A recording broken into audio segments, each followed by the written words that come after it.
there's no battle of the sexes. It takes an equal volume of pure, refined womanhood and pure, refined manhood coming together to have a whole anything. You may not have had everything you needed, so you had to be tough to survive. And I find a lot of women are just in survival mode. So what boys get from men is a sense of the line where they become a man. That's what a man is, and that's what I want to be.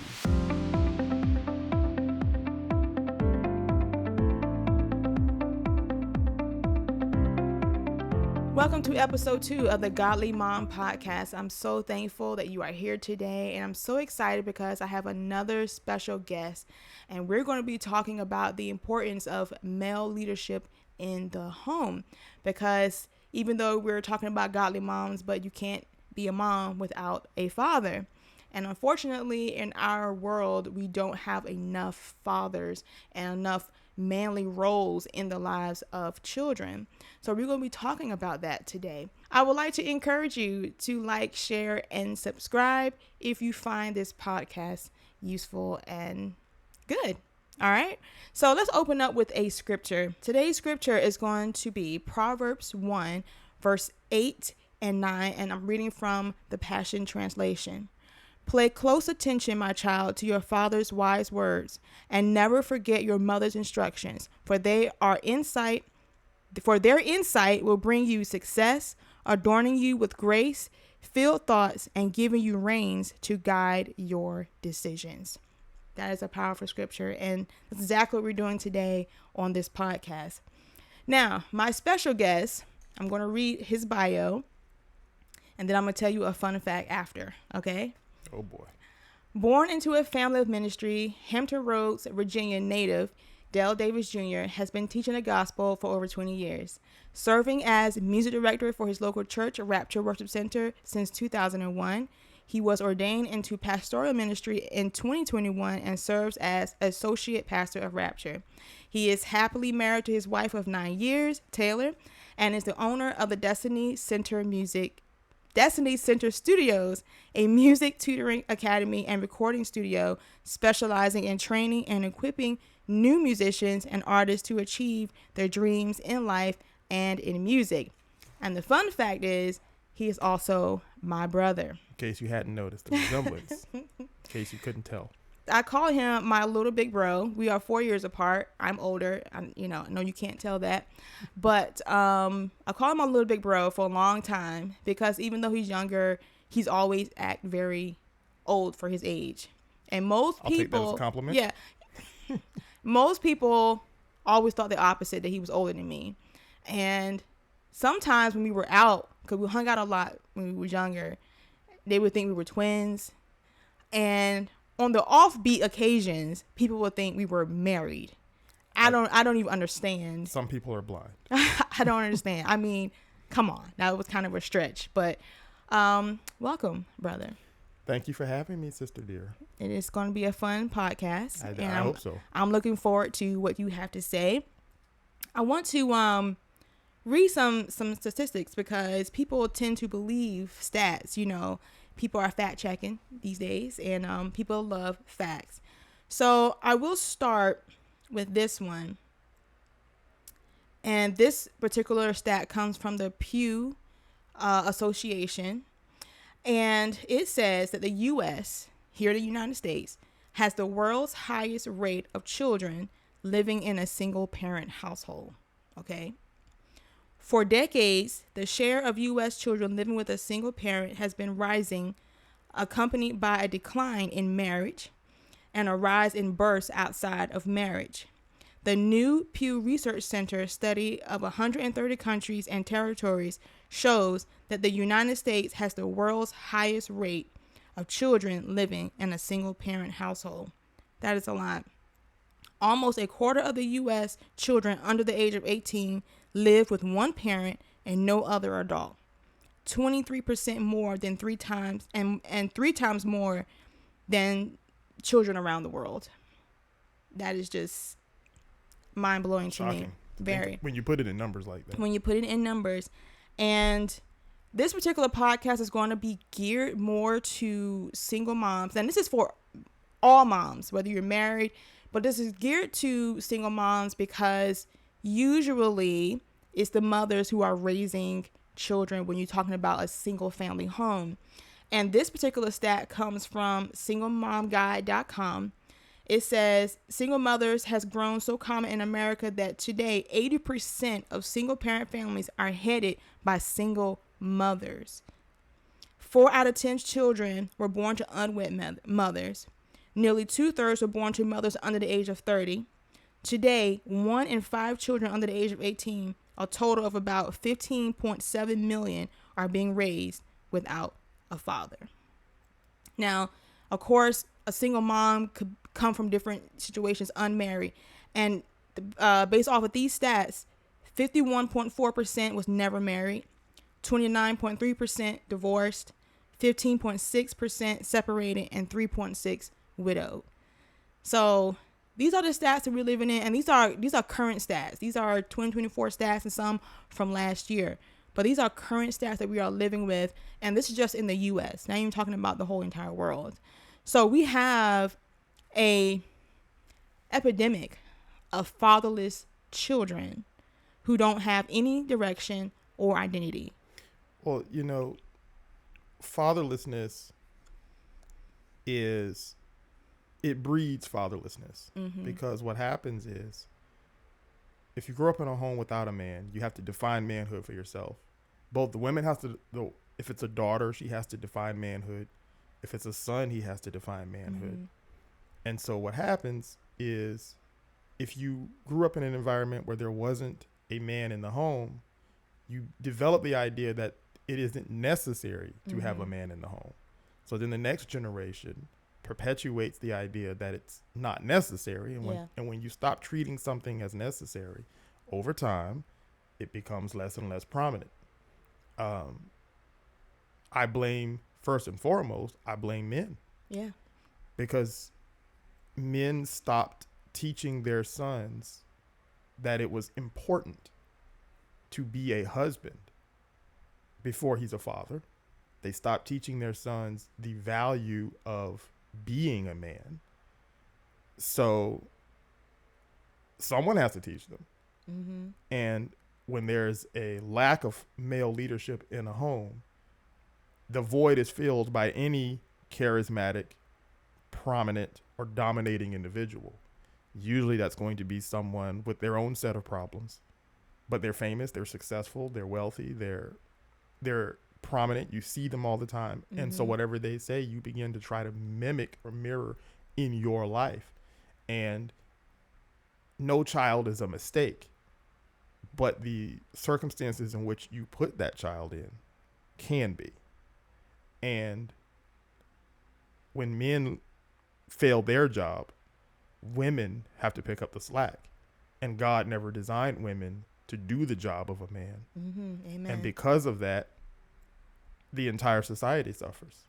And there's been a targeted attack on manhood across all spectrums, because when you remove men from their position, not just in the home, but in the world, when you start to demean or diminish manhood, it doesn't boost womanhood. It's not a war.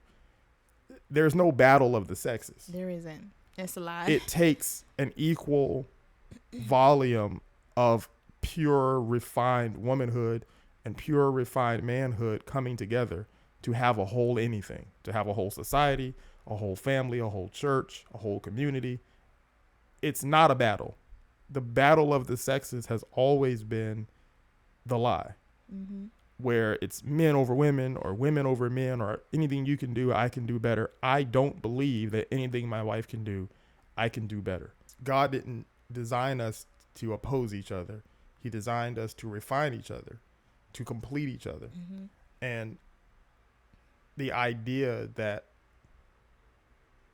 I can do it on my own sounds empowering, but it's actually going to cost you more than you gain. And I don't say that to be disrespectful or of any woman who is in that position, but I would say to any woman or man who is desiring to be a parent, who is not currently one, desire to be a husband first, desire to be a wife first, desire to solidify the bonds of a marriage first, and then go into parenthood. Because if it's all about having kids, that's a biological process. It's easy to make a child. It's not easy to build a home in which that child gets everything they need from both parents. And it takes time, and it takes work, it takes effort, it takes commitment, it takes focus, it takes the Holy Ghost. It takes a lot of things that people don't often give themselves enough time for. You know, we have generations after generations of people doing things out of order where it becomes very normal and very common. And you made a statement about, you know, women, it's kind of like normal for women to have kids out of wedlock, and almost like, well, it's like an a la carte lifestyle. Right. If I want a kid, I can have a kid when I want it and with whom I want it. I can select how I want to have my child. I don't need a man. I can do it by myself. And it's almost like an accessory. Right. You know, it's a fad sometimes. And again, this is not a condemnation podcast, but it is a realization.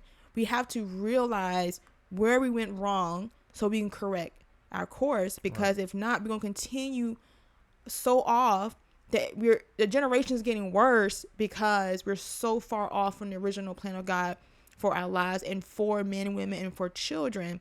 And we have so much chaos in the world that we can't seem to control because we're further and further away. You know, we look back maybe 60 years ago, and, you know, we can say, oh, that's old fashioned, you know, when our parents grew up.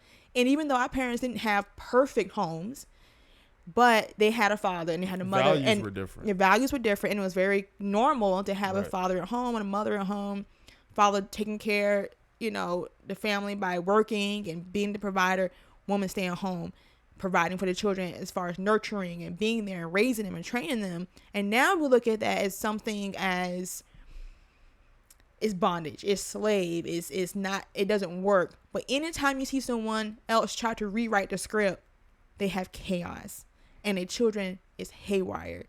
And how do we rectify that in ourselves? So a key point, or in our culture, a key point that you brought up is that if you go back in time, it wasn't that our parents grew up in perfect homes. Mm-hmm. It was that if you have a different set of values, a different set of standards, your definition of imperfect is different. Mm-hmm. We, over the last few generations, have changed what would have been culturally very taboo. We've normalized it. So now when we say, well, nobody's home is perfect, it's not about being perfect, or it's not about being flawless, I should say. Flawless. It's not about having no flaws. It's about having a standard that's as high as possible. Mm-hmm. It's about setting an idea that, look, in the world, you're going to have men and women. They're going to have to interact with each other. They're going to have to do business together. They're going to have to build lives together. They're going to have to relate to each other as friends, as romantic partners, all of these things that are going to happen. You're going to go out into the world. A young man is going to go out at age 13 or 14, and he's going to run into a 14-year-old girl. What's the best chance of him behaving himself accordingly? Is growing up in an environment where he has a woman and a man to educate him on both sides of how to interact with women and men. If in any other scenario, it would be odd to try to train someone on only one half of a thing. Mm-hmm. As a musician, if I get behind the piano and I only know the keys from middle C and up, that's only half the instrument. Yeah. I can be the best piano player on that half of the piano, but if I can't play the other half, I'm not a complete musician. It doesn't matter how good I am at one side. It's going to limit your ability to play certain music. It's going to limit my ability. Yeah. If I only play with one hand and I only learn to play with my right hand, the music I'm able to make can be beautiful, but it will not be complete. Yeah. It will not be the best. And some people are okay with just playing with one hand. I always look at it as, teach me the whole instrument. And it's from being a music teacher, it's harder to train someone to play both hands together. But all the music that you like is two hands. Mm-hmm. All the songs that you listen to on the radio is a guy playing with two hands. And so, same thing in a home.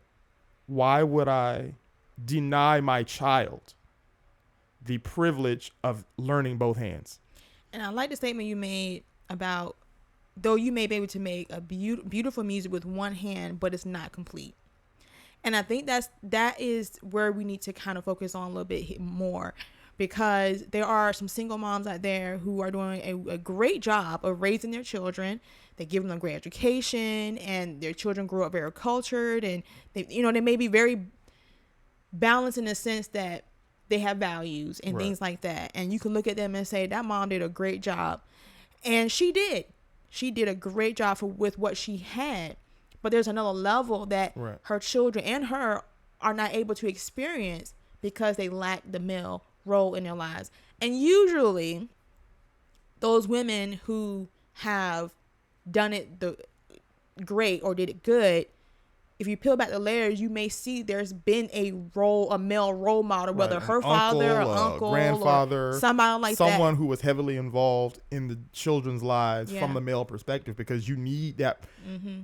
I don't want to focus too heavily on perspective, because it needs to be their father, if possible. It needs to be. If there's any chance, it needs to be their father, because he will know his children better than anyone else.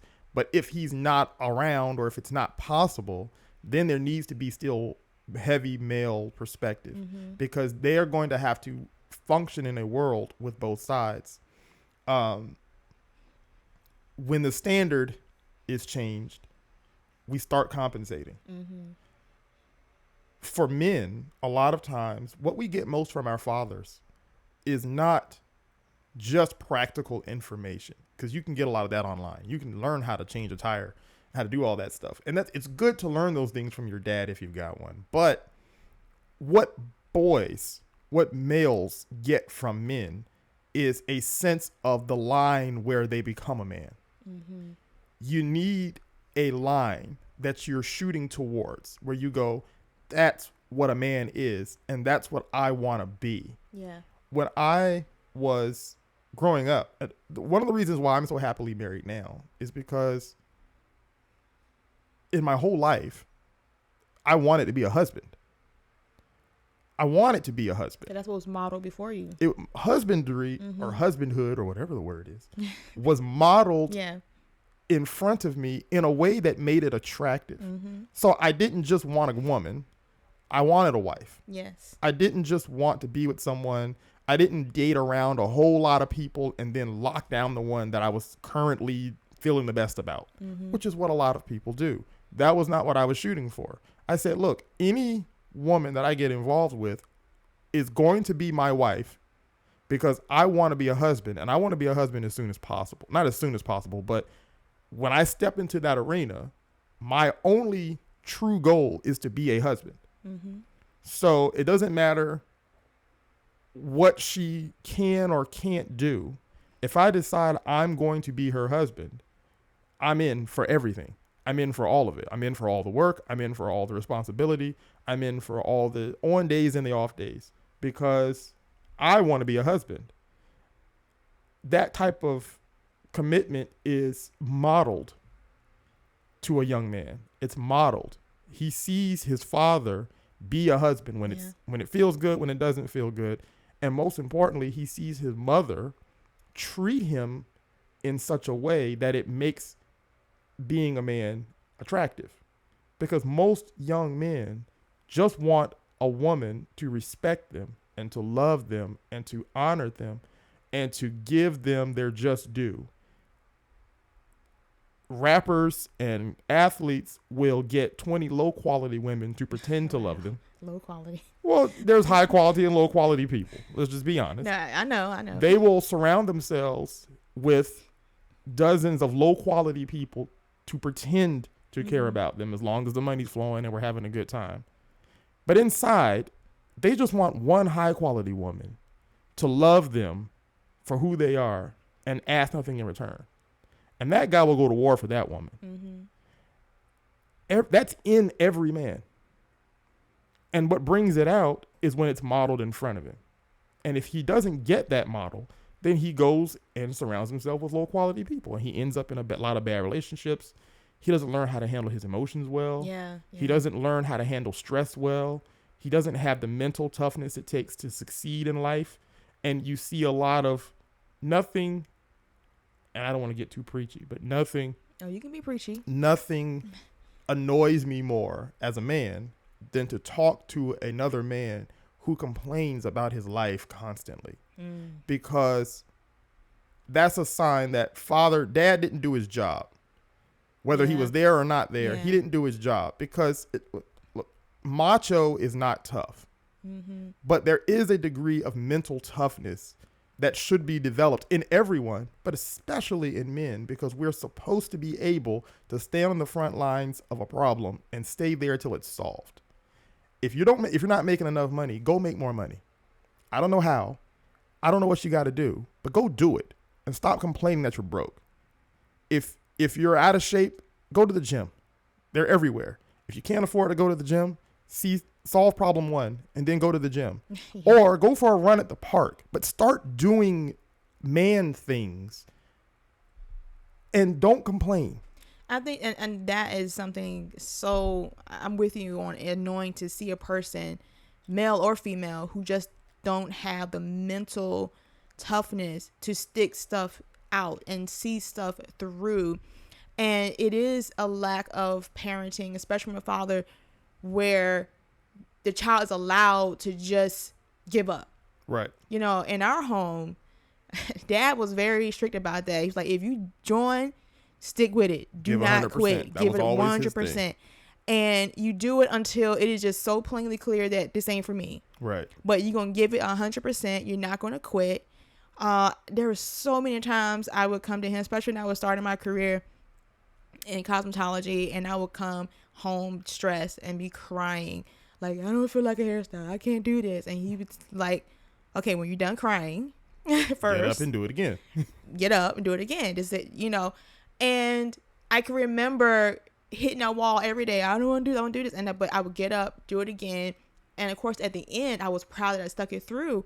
But that was the very key development point of me. But I had a father who was like, you gonna finish this. And it wasn't like he was beating me into doing it, or, you know, he was trying to gain something from it.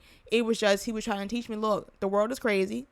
People gonna be out there, they ain't gonna like you, and you gotta do what you gotta do. And everything ain't free, you know. You're not gonna get a handout for everything. And Dad took really good care of us, okay? But out there in the world, you ain't gonna get that treatment. Right. So you can't quit when stuff get hard or difficult, or, you know, you run into these misunderstandings in life. So that is so true, that we need parenting the right way so we can have more mentally tough people, because people are weak today. That's the benefit of what I like to call, it's going to sound weird, but masculine love. No, you know, the Bible says God is love, and God made mankind in his image. So God expressed himself in two distinct forms, masculine and feminine, man and woman. Feminine love is all about nurturing. It's at its best, it's at its purest when it is validating those intangible parts of humankind, your feelings, your thoughts, your imagination, your creativity. Those things are important and valuable, and they need to be nurtured. And that's why mothers are good for bringing out the creativity, the dreams, the imagination of their children, and letting them know that you are loved and you are who you are matters. That is feminine love at its best. Masculine love at its best is developing a shell around all of that. That protects it. It's not that I don't love you. It's that the world doesn't love you, like you said. And the world will take all of your beauty, all of your imagination, all of your self-confidence, and it'll rip it to shreds. So you have to develop something around that. So the way a man loves is he protects, he preserves, he teaches, and he requires strength for the purpose of protecting what's important. You get a dad with his daughters. He's a teddy bear, but you get something to try to enter into that space, and he becomes a lion because he is a protector, a preserver of what matters. And what the world did, what the devil did with the world, is he said the only things that matter are either one or the other. And so if you have to go to an extreme to be a whole person. So either you have to be power person, put on a suit and tie, carry a briefcase, and go conquer the world and be the CEO, which is what's been sold to a lot of the women. That to be a strong woman, you have to go into the man's world, which is a lie. It's not a man's world. Go into the man's world and conquer. Yeah. You got to be the president. You got to be the CEO. Because if you're anything less than that, you're being dominated. Yeah. That's one extreme. And you don't have value. The extreme he sold to the men was, you can be a woman. It's totally okay. Your feelings are more important than you getting things done. It's not your fault you're broke. The economy's bad, and those old men messed it up. You're never going to have a chance because. You're never going to have a chance because someone else did you wrong. Your mental health is poor. Look, there are such things as mental illness. I believe in that. However, most men in our society suffer from mental weakness. Yes. If you're weak, illness is easier to get. Yeah. If you go to the gym and exercise and you eat healthy and you get enough sleep every night, you're less likely to be ill than someone who eats McDonald's every day and sleeps 4 hours a night and stays up playing video games every night and doesn't exercise. That person has a higher chance of illness because weakness leads to illness. So if you have a generation of young men who are weak-minded, where their feelings take over every decision they make, it doesn't mean you can't have them. It doesn't mean that they're not valuable, but you have to create a hierarchy of how important is how I feel to my goals. Yeah. If how I feel doesn't get me closer to my goals, then it's not time for me to be worrying about that feeling. I got stuff to do. Yeah. That's what fathers give their children. Mothers make their children feel like they're special. You know, I see that dynamic a lot with my husband and I's son, Jalen Jr. He's 3, almost 4. And before having him, I thought that I was going to be a tough mom. Like I just knew without a shadow of a doubt I'm going to be a tough mom because, you know, growing up, our mom, she didn't take no mess. But I kind of forgot just how soft-hearted she was and how she was the one that, you know, like you said, the creative one and very imaginative and let us play and pretend and do all these things. And when Dad would, you know, be disciplinarian and she would come in, even though she was always the one getting us in trouble. Right. She was also the one, but she would come in and then she would explain why this happened. We still love you. We want good things for you. So I found myself doing the same thing with my son. I deal with him more on the psychological. I want him to be able to communicate his feelings and be able to explain how he feels and understand that your feelings are valid, but this is why this happened. Right. And Daddy, you know, my husband, he's a little more man up. You know, I'm like, but he's 3. He can't cry over every little thing. He has to learn now because it's habits. It's habits, you know. And so we create this balance with him. There are times when it's necessary for me to hold him and you know, stroke his head, but there's times where he has to man up. Son, you can't cry every time you get a hangnail, or you know, you can't open a box and you're spazzing out. Like, these things are important and they start very early on in age. Right. But we have that dynamic because my husband is the man of our home. And I'm the woman, obviously. Isn't that obvious? But I see that dynamic, you know, playing out in my life right now. And I do see that a lot now when I look over our childhood and the dynamic our parents played in our lives. And Dad plays such an important part in who we are. Right. And our stability in who we are. Our ability to handle conflict without it destroying us or breaking us down. Yeah. That's the thing that you get from male leadership primarily. You've got some tough women, but, and I don't want to run your entire audience off. No, you won't. But they strong. Tough women aren't, tough isn't strong. toughness isn't the same as strength. Strength manifests in an ability to handle yourself first. Toughness is about handling other people. Toughness is about handling the world. Strength is about handling yourself. Yeah. And what I see is a lot of times we confuse the two. You've got some tough women who, and you say, well, she's so tough. How does she end up with this guy who abuses her? Yeah. Well, because she's not strong. She's weak to the same flaws and frailties in herself and her emotions, her confidence. She can be tough for the world, but she's not strong. Because toughness is sometimes you put that on to survive. Yeah, it's a defensive mechanism. Yeah, you're surviving because based on where you're from, you may not have had everything you needed, so you had to be tough to survive. And I find a lot of women are just in survival mode. So, and strength is I can handle me first. So yeah, that guy looks good or that girl looks good, but they're not right for me. So my ability to get over my feelings is strength. Yeah. My ability to get up in the morning and decide what my day is going to look like, that's strength. It's not toughness. I might have a very soft day, but I'm strong. Strength is developed through masculine love as well as toughness, but it's a combination of why it matters that I be in control of these elements of myself. Feminine love shows me that I matter. Yeah. Feminine love shows me that I'm important and therefore I'm valuable. Masculine love shows me why it's important that I don't let that be the only thing about me. You have to, going back to the example thing, when a man is in the home, if there are sons, and even if there are daughters need their fathers more than we give credence to, but I'm not a daughter, so I can speak mostly from the man perspective. You got to go down a couple of pegs. You have to be humbled, not humiliated, but humbled.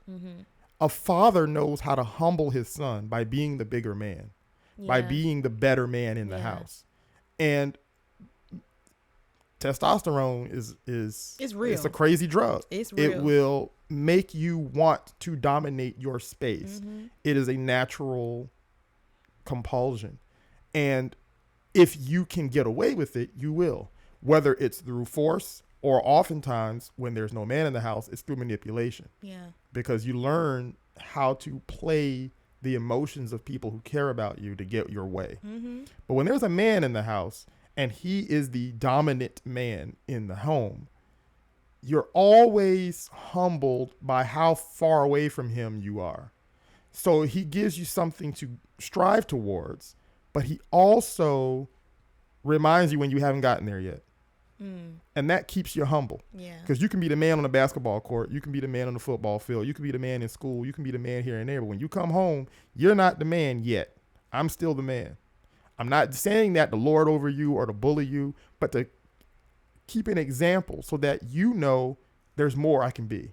Yeah. Because when a man doesn't have anything to shoot towards or to grow towards, he becomes a child. Yeah. And you have a lot of adult children moving back in with mom because at least there they get to feel important again. Yeah. And you have to have your own sense of I'm the man now. You know, our father passed away a few years ago, and it took me some time to really wrap my head around the fact that even though I was basically taking over the household because he was ill for so many years, he wasn't doing as much. But just him being there and still having a final say on decisions that were made where the family was regarding the family, I was the man over my home, had my own family, had my own responsibilities, my own business, my own job, my own everything. But the Davis family still belonged to him. The Davis family was his. And I would go in there and be his son. And then when he passed away, I say, okay, now who's the man over the family? Oh, I forgot. That's me now. I have to be the man. The Mohicans. I have to be the man over the Davis family. Every new Davis that's going to enter the world is coming from me. And I have to be the man of this household. So I have to start thinking about mom and her affairs, her business. I have to think about the church, its affairs, its business. I even have to think about you, even though you're married to a good man and I'm not worried about you. But we have the same blood in our veins. Mm-hmm. And if something were to happen to Jalen, you become my responsibility. So the Lord has really been helping me to grow. And don't you go nowhere, Jalen, because I'm a lot. You know, she's a lot. Okay. But I have to take into consideration, okay, who cares for Casey now? I have 2 other sisters out there. I get up in the morning, I have to think about their welfare and pray about it and include the needs of every Davis under my umbrella. I'm now starting to see over the last few years what it meant to be my father. Mm-hmm. It's an awesome responsibility, but because he was there to show it and model it and train me in it, I don't feel it's overwhelming. And I have a great support base, you know, and so that's, and we could talk for hours on this subject, but we don't have hours, unfortunately. But yeah, it's, if you don't have kids, get married first. That's the easiest thing. And you know, that sounds so, well, everybody don't want to be married. Well, you shouldn't want kids. And again, the way our culture has destroyed itself, that sounds almost like we're speaking evil. Right. But the Bible talks about that, you know, where people will see good as evil and evil as good. Right. We are living in those times. So when someone say you should get married first, be in a stable, healthy relationship first, then have children. I'm sorry, I don't mean to cut you off, but I challenge the idea that everybody doesn't want to be married, mm-hmm. because I actually think that most people do. Yeah. What they don't want is to be a husband or to be a wife. Yeah. They would love to have someone that loved them unconditionally, mm-hmm. that cared about them unconditionally, that was there to help them in every aspect of their life, to pick up any slack that might appear. They would love to have all of the things that you get in a marriage. Yeah. They would love to have someone go to work and bring all the money home and say, what do we want to do with this? I know that. Everybody would love that. That's a good life. Here's the thing about marriage. Marriage is an extension of family. So it's the beginning of a family, but it's also the extension of the family you come from. So mm-hmm. when you were a kid, somebody took care of you. Somebody didn't require you to take care of yourself. They just required you to grow up and be mature at whatever age you were at. They made sure you had food. They made sure you had shelter. And if they fail to do that, the government would literally step in and take over. Then you grow up and you say, well, I want to be on my own. Why? I don't want to be on my own. I love my wife's support of me. She doesn't support me financially because I'm her husband. She's not my husband. She doesn't support me. Well, you know, she's not my husband. We don't build now, my wife has her own money. Don't misunderstand.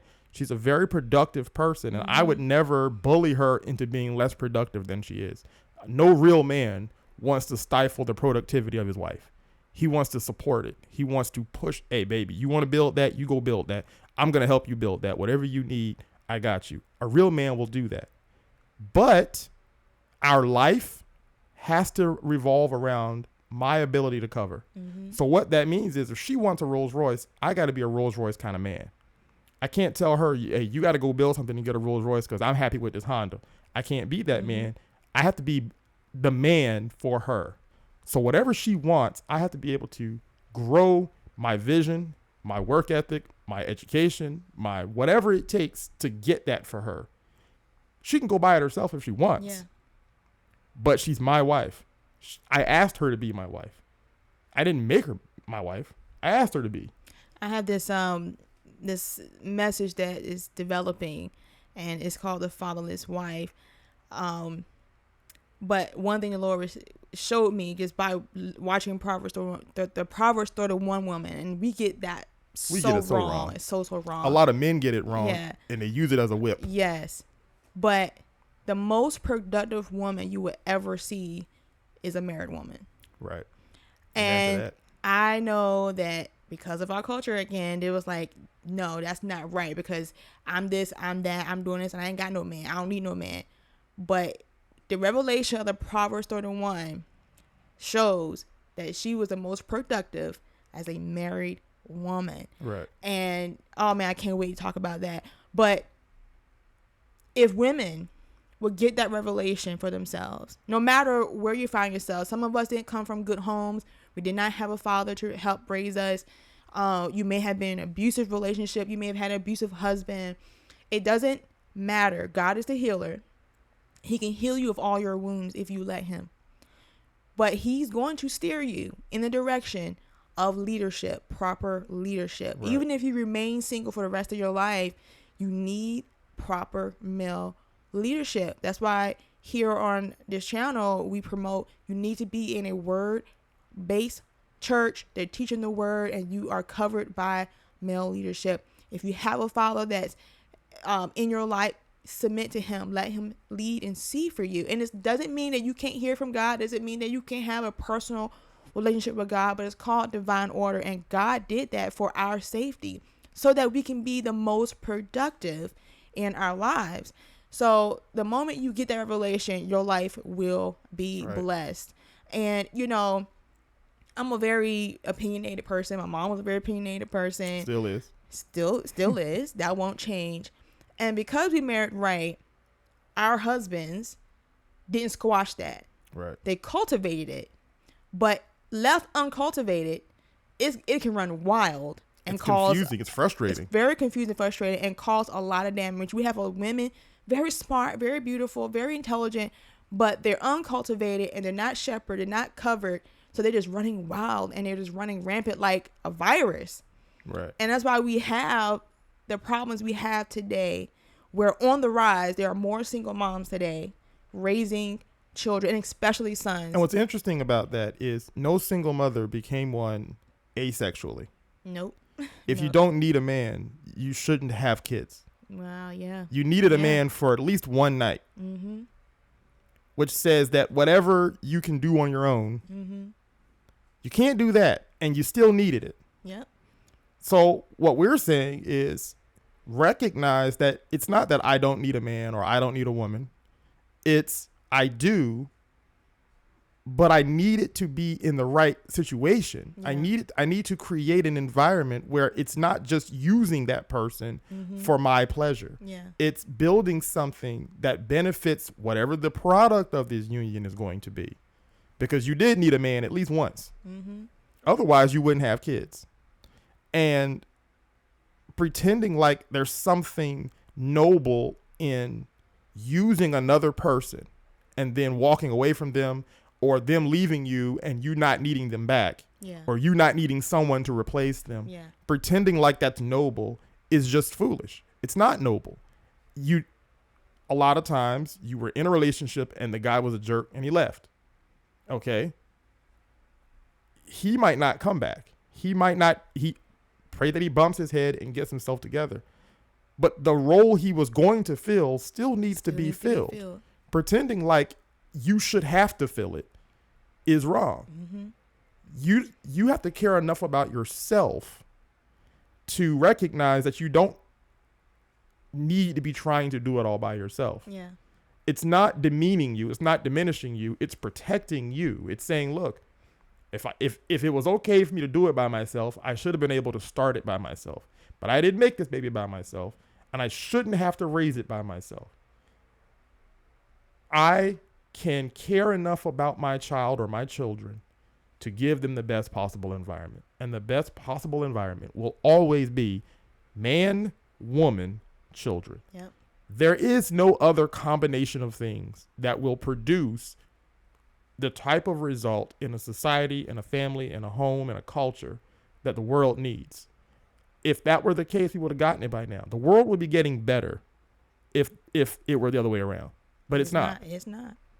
So when you pull away from certain things that we call old-fashioned and traditional, I would expect the world to be improving. Well, you have to change. But it's not. You have to change the definition of things to introduce something else. Something else new. You got to make that the problem. Right. To introduce a solution. And the devil has worked very strategically to make marriage a problem. And so now we got the solution. We don't need to be married. He's done very well making the man the problem. So a woman can be a man, a woman can do it better, or vice versa, where the man is down trying to be the woman. There are things that I I would not want to try to father children without my wife. Yeah. We talk a lot about male leadership, but the thing is, leadership isn't bossiness. Exactly. So the leadership of the wife over the family is just as necessary as the leadership of the husband over the family. The husband is the leader for the entire family, but those children, you know, my father was a musician, dad was a musician, mm-hmm. but I honestly believe that I'm a musician just as much because of mom as dad. My mom's not a musician. But she was the one who did all the music in the house. But she's the one who kept music mm-hmm. as an integral part of our life. Because my father was like, hey, if you're going to be a musician, fine. If not, fine. Yeah. If you're going to be a doctor, fine. If not, fine. He just want to make sure you get to heaven. You're going to know Jesus. And do a thing to completion. Exactly. Whatever it is. But mom was the one, my taste in music was heavily influenced. And I realize that more now. Yeah. That she's the one with the wall of CDs, the wall of records, the wall of cassettes, because she's a worshiper. Age. She's the worshiper. She's mm-hmm. the one who kept music. We had music time in the morning. When dad was at work, she would sing songs with us to get the day started. She woke us up singing songs. We went to bed to her singing songs. So my passion for what music can do comes from her. Yeah. And my desire to teach music to others comes from her. Even though my musical knowledge might come more from my dad, the love of music came from her. So her input, her leadership in that area, I wouldn't be who I am without her. So ladies, don't take this as me saying, you know, men are more important. It's not about who's more important. You can't do it with just one or the other. Exactly. You have to have both doing their best. Exactly. And if you start there, God can bless it. He can develop it. He can grow it. If you haven't started there, don't lower your standard to where you are. Raise your standard to where God wants you to be. And then pursue that for the rest of your life.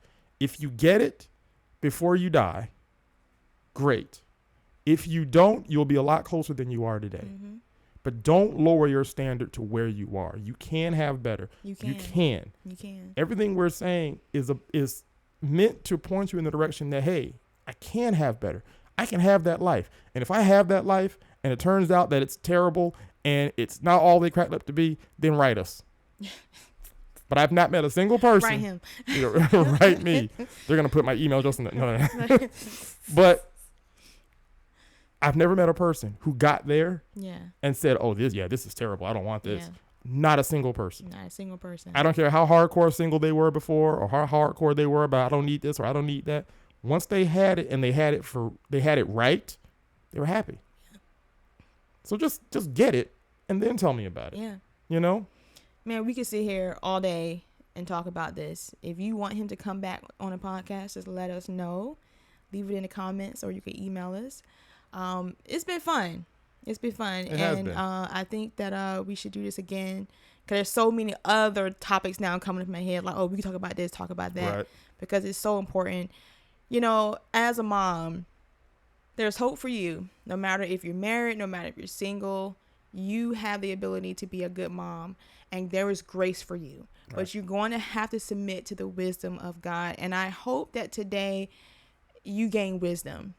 And I'm going to believe that the Holy Spirit is going to speak to you and show you and direct you to that male leadership in your life if you don't already have one, because it's so, so important. Men are important and we love good men and we're going to support good men. Okay. So again, thank you so much for joining me today on this awesome podcast. Thank you, DJ, my brother, for being here today. It was fun and we will have him back again. So remember, you are fearfully and wonderfully made, and you are an awesome mom. I see you the next time.